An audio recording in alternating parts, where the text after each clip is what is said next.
At night, when the other engines are tucked away in their sheds, you can still hear the faraway call of an engine's whistle and the clickety-clack of train wheels turning. This is the sound of the post train. One train is pulled by Thomas and the other by Percy, as the loads are too heavy for one engine to do the work alone. The post is loaded into trucks at both the harbours, and the engines pull their trains through the silent stations, delivering their precious loads. On a clear night, a big shiny moon brightens their journey, but often Thomas and Percy can't even see the stars. But whatever the weather, lamps along the track always light their way. One night, Percy was waiting at the junction. The main line train was late. At last, Henry arrived.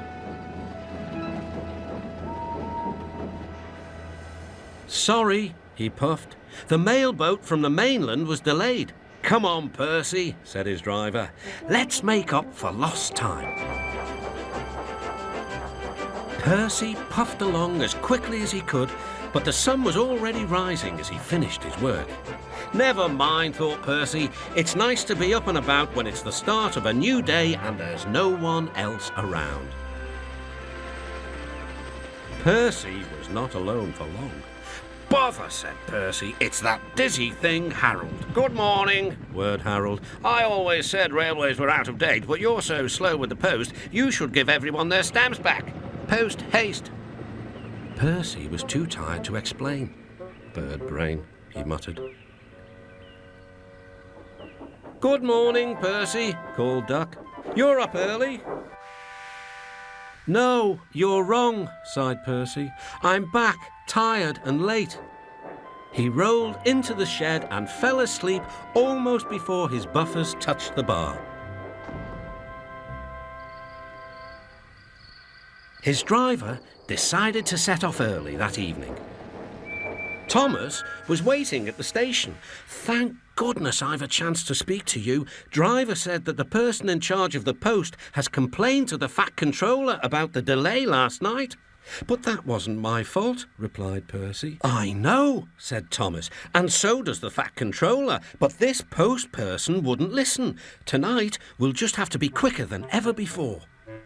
The engines were just leaving the station when they heard a familiar buzzing.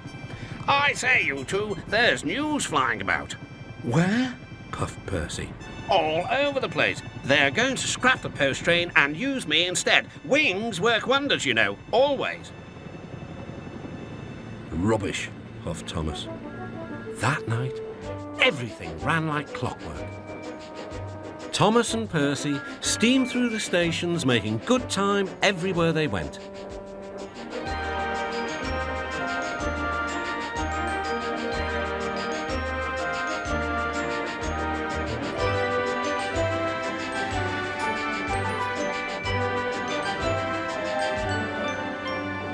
At a station, Thomas noticed a man looking cold and worried.